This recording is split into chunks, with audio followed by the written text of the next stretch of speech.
Buen día, bienvenidos a esta nueva reunión para hacer una videoconferencia. Hoy vamos a tratar sobre bacilos gram negativos de importancia clínica.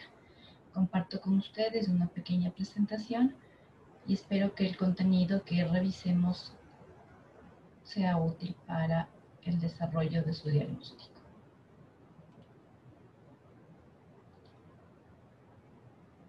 Muy bien. Tenemos que tomar en cuenta que gracias a la tinción gram podemos clasificar a las bacterias en gram negativos y en gram positivos, en cocos y en bacilos. Hoy vamos a hacer una revisión de bacilos gram negativos de importancia clínica. Vamos a recordar primero un poquito de la parte estructural de los bacilos para poder entender algunos de sus mecanismos de virulencia. Primero, la membrana citoplasmática es similar en el coco gram positivo y en el bacilo gram negativo. Esta membrana bilipídica que tiene un gran contenido de fosfolípidos y que por naturaleza es baja o casi nula en ésteres de colesterol, ¿sí? Va a tener las mismas funciones que en una célula eucariota. Va a controlar la permeabilidad selectiva hacia ciertas sustancias, va a permitir el transporte de solutos mediante difusión facilitada, va a tener transporte de electrones y va a permitir la fosforilación oxidativa. En los microorganismos, la parte respiratoria se da en la membrana celular porque carece de mitocondrias. Luego vamos a tener también que la membrana es un depósito y es una vía de excreción de diferentes exoenzimas, ¿sí? De diferentes proteínas de tipo patógeno y que además de esto les sirve de anclaje y que tiene receptores dentro de su membrana celular. Pues bien, la diferencia parte en una variante que comienza a cambiar en relación a los gram positivos. Si bien los gram positivos tienen una capa de peptidoglicanos de muchas capas, de más o menos 50, los gram negativos no es que carezcan, sino que tienen menor cantidad de peptidoglicanos. Aproximadamente tienen de 2 a 5 capas, no llega a tener un peso del total de la bacteria menor al 5%, ¿sí? Y lo que es cierto es que esta capa de peptidoglicanos se queda en el intermedio entre la membrana citoplasmática y la membrana externa de los gram negativos. Ahora bien, esta membrana externa de los gram negativos tiene algunos componentes. El espacio que existe entre la membrana celular y la membrana externa se la conoce como espacio periplasmático. Este espacio periplasmático es muy importante en los bacilos gram negativos, ya que aquí se encuentran algunas enzimas que son tanto para su capacidad vital cuanto para también defenderse de ciertos fenómenos o sustancias externas tóxicas. En este espacio periplasmático están contenidos fosfolipasas, fosfatasas, colagenasas, beta-lactamasas y hialuronidasas. Esto le ayuda a las diferentes actividades de sobrevivencia de su especie. Como decíamos, está anclada entre 2 a 5 capas de peptidoglicanos y es importante porque estos peptidoglicanos, el ácido mureínico se une a los lipopolisacáridos para estabilizar la membrana. Entonces, bien, como decíamos, la membrana externa está compuesta por una gran cantidad de lipopolisacáridos. Estos lipopolisacáridos tienen algunos componentes que vamos a revisarlo.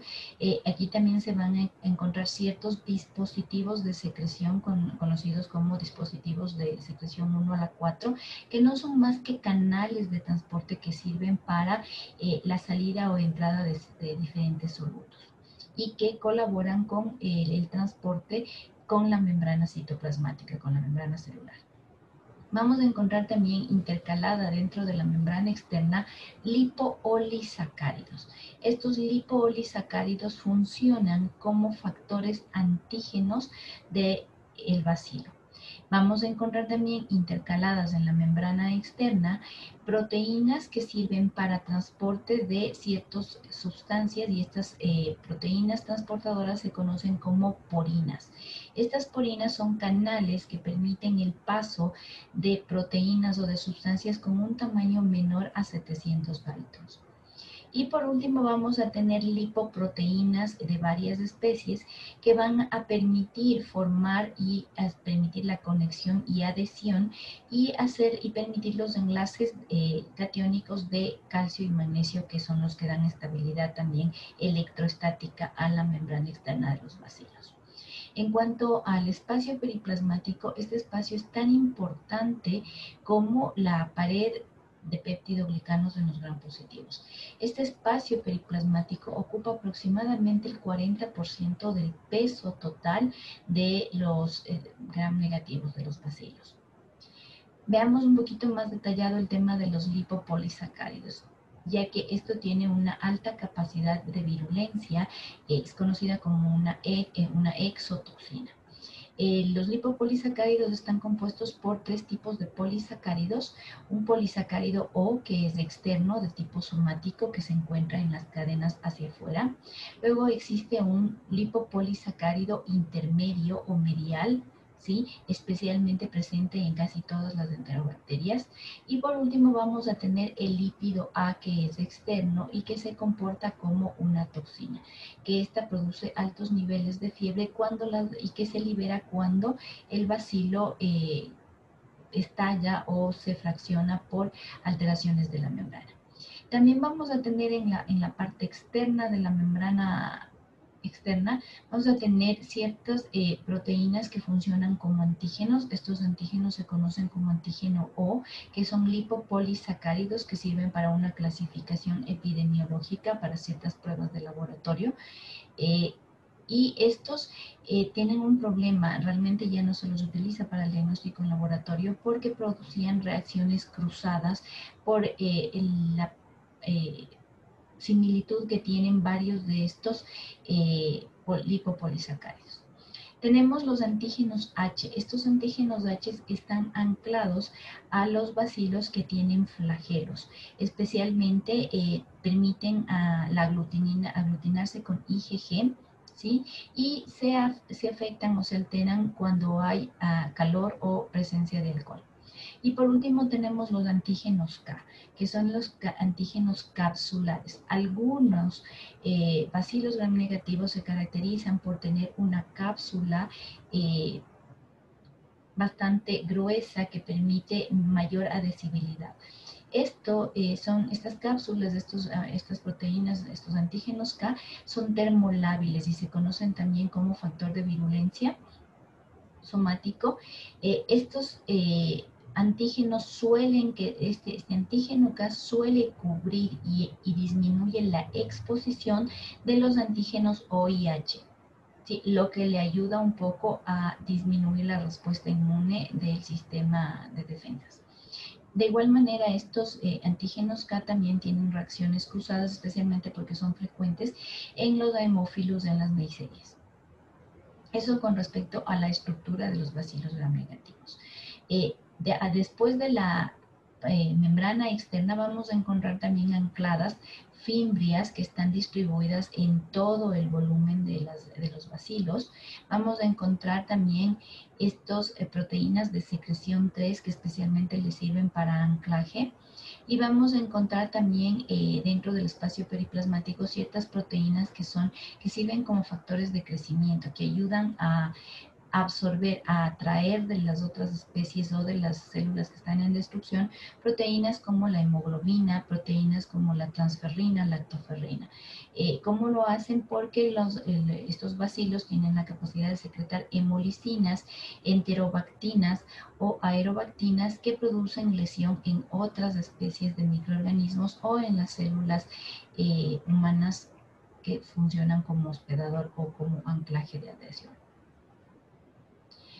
Para hablar un poquito más de las toxinas, que es la parte más importante, tal vez una de las partes más importantes de los bacilos gram negativos, estas enzimas suelen ser de carácter tóxico, ¿sí? Que producen una lesión directa en la célula huésped o produce cambios de diferentes receptores de las membranas celulares. Estas enzimas pueden ser propias de la especie o pueden ser transferidas por plásmidos de una especie a otra. Las toxinas van a ser de un orden exotoxinas, que están hacia afuera, especialmente las proteínas de unión, y las endotoxinas como el lípido A del lipopolisacárido.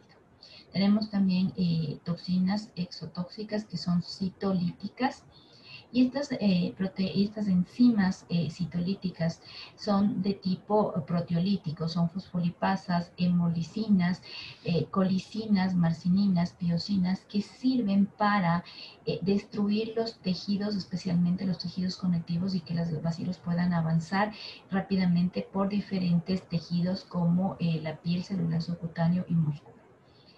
En cuanto a las proteínas de unión de receptores, tenemos proteínas que son toxinas, conocidas como una fracción A, que sirve para unión, y una fracción B, que sirve para su acción. Estas toxinas generalmente producen cambios bioquímicos en el comportamiento de la célula huésped, ¿sí? Especialmente alterando la bomba de AMP cíclico. Tenemos también exotoxinas que funcionan como superantígenos, que pueden activar al sistema inmune, y esto genera una alta respuesta inmunológica, produciendo tormentas citotóxicas, especialmente a base de interleuquina 1, interleuquina 2, interleuquina 6, factor de necrosis tumoral e interferón. Y como dijimos, el lípido A de los lipopolisacáridos, que están presentes en los bacilos gram negativos, que son receptores específicos para los linfocitos B y macrófagos, y de la misma manera van a activar interleuquina 1, 2, 6 y factor de necrosis tumoral, al igual que las prostaglandinas. Esta activación de las prostaglandinas es lo que responde al fenómeno de altas fiebres cuando hay infección por bacilos gram negativos. Bueno, para la identificación de los bacilos gram negativos, nosotros partimos de un proceso básico en los bacilos, que es el proceso de fermentación. Este proceso de fermentación lo van a hacer a partir de la glucosa y como elemento final lactato. Entonces, en el laboratorio existen diferentes medios de cultivo que sirven para medir la capacidad de fermentación de la lactosa. Y estos medios tienen marcadores cromogénicos o marcadores de color que nos permiten apreciar si el bacilo que estamos viendo al microscopio tiene la capacidad de fermentación. Si carece de la capacidad de fermentación, no activa estas enzimas y estos procesos metabólicos colorimétricos, van a quedarse unas colonias transparentes o rosadas de un bajo muy tenue. Entonces, inmediatamente estas bacterias no fermentadoras van a tener que activar otros mecanismos de metabolismo que le permitan nutrirse, y van a utilizar para esto de antemano una serie de aminoácidos para tratar de entrar al ciclo de Krebs por otras vías. Entonces, para esto tenemos pruebas específicas como citrato, malonato, lisina, triptófanos, ¿sí?, que utilizamos en una evaluación metabólica completa del microorganismo. Pero de base utilizamos, vuelvo y repito, agares que son con marcadores de fermentación, o a su vez el medio conocido como Kliger o triple sugar iron, que sirve para justamente evaluar la capacidad de fermentación. Normalmente este medio es de color rojo, tiene 3 tipos de azúcares. Si el microorganismo es capaz de fermentar los 3 tipos de azúcar, se va a transformar en amarillo, y si no es capaz de fermentar, va a mantener su color rojo.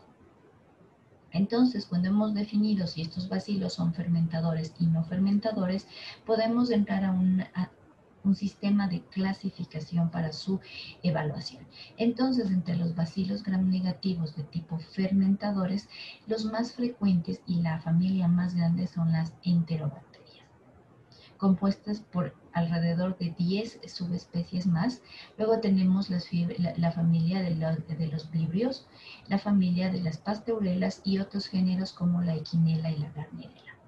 En esta ocasión nos vamos a dedicar con mayor atención a las enterobacterias, puesto que son estas parte de la microbiota normal intestinal, y que en un momento determinado de lo que son bacterias inocuas pueden transformarse en bacterias infecciosas cuando se debilitan los sistemas de manejo de inmunidad del paciente, bajan los sistemas inmunitarios, o pierde esta hermeticidad el sistema intestinal, y pueden haber fugas de estas enterobacterias hacia otros tejidos. Entonces, bien, estas enterobacterias se las evalúa especialmente por su conducta en bioquímica y también hay una forma de clasificación serológica, pero es menos frecuente.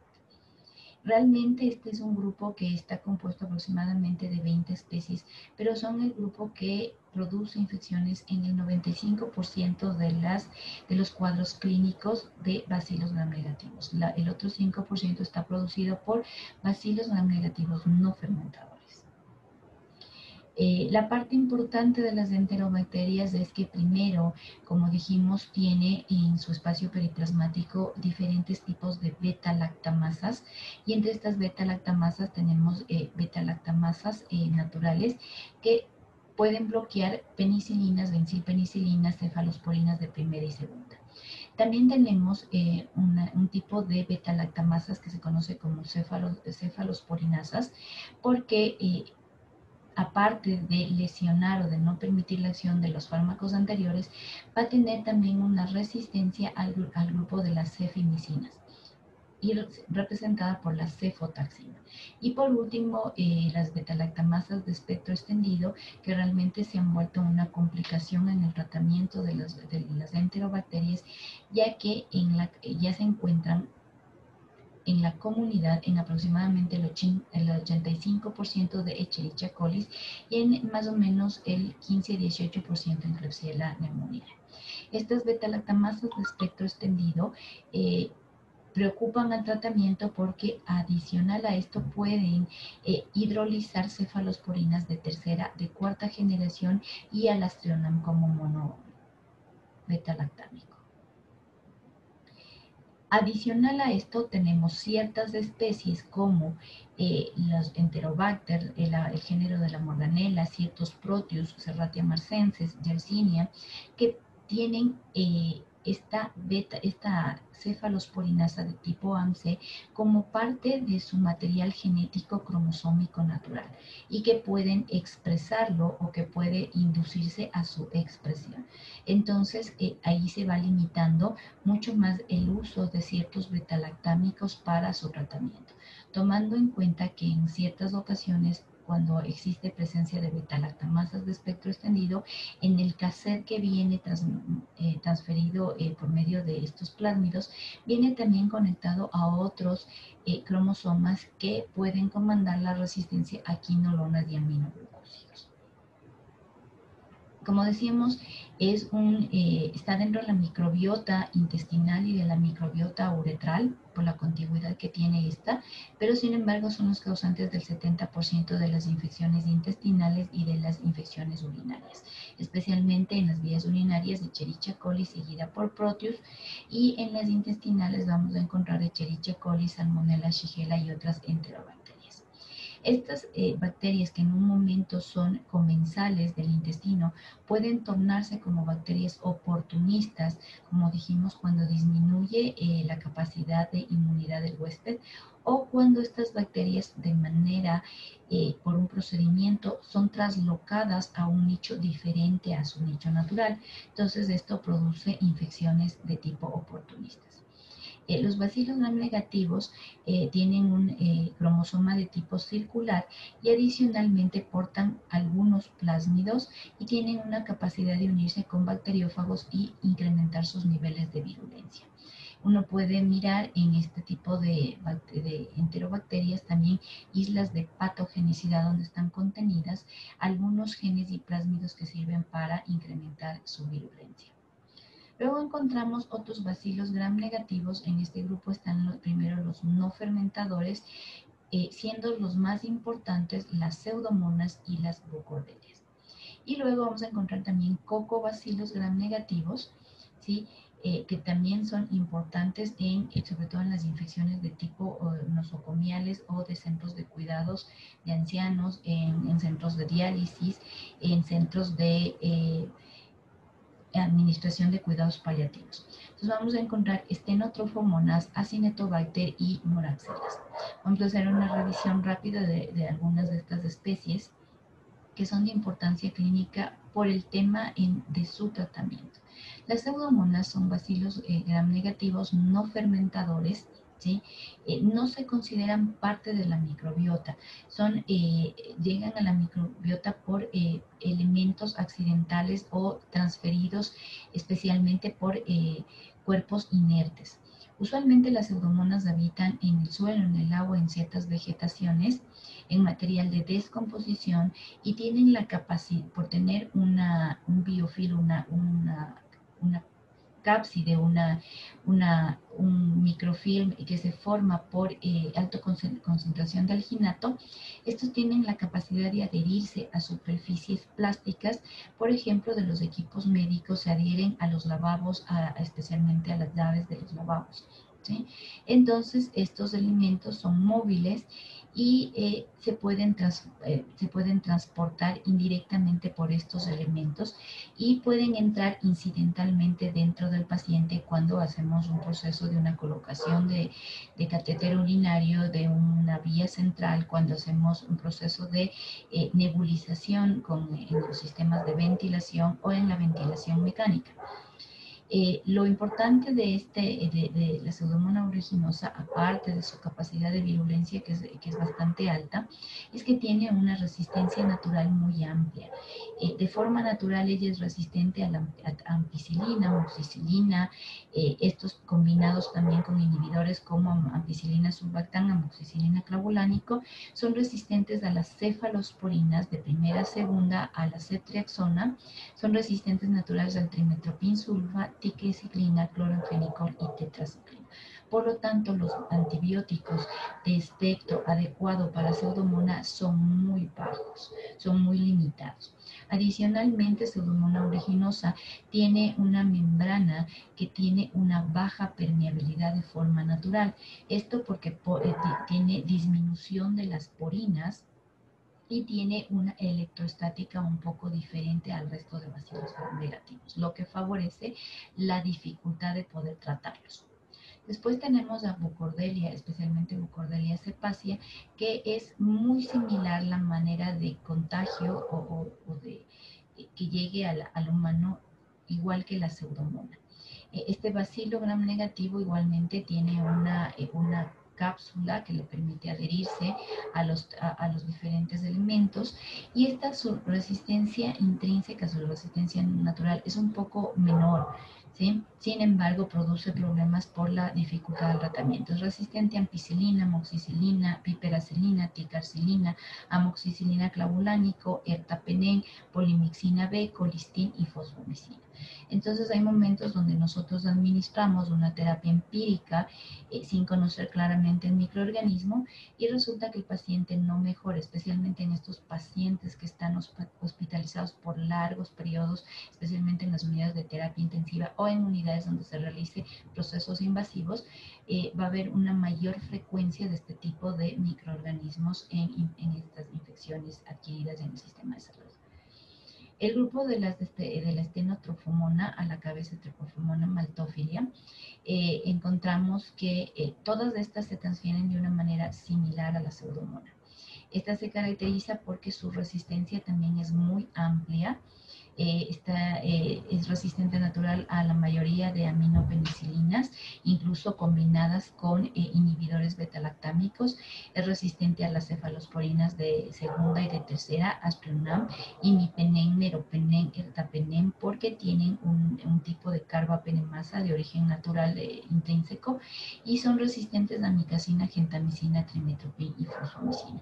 Entonces, realmente son pocos los fármacos que sirven para este tipo de microorganismos y por eso es que hay que tratar de dar una terapia que esté asesorada por medio de un antibiograma y en este caso sí necesitamos valores de concentración mínima inhibitoria. Y por último tenemos a Acinetobacter baumannii, que de igual manera se transfiere en el suelo, en el agua, en las vegetaciones.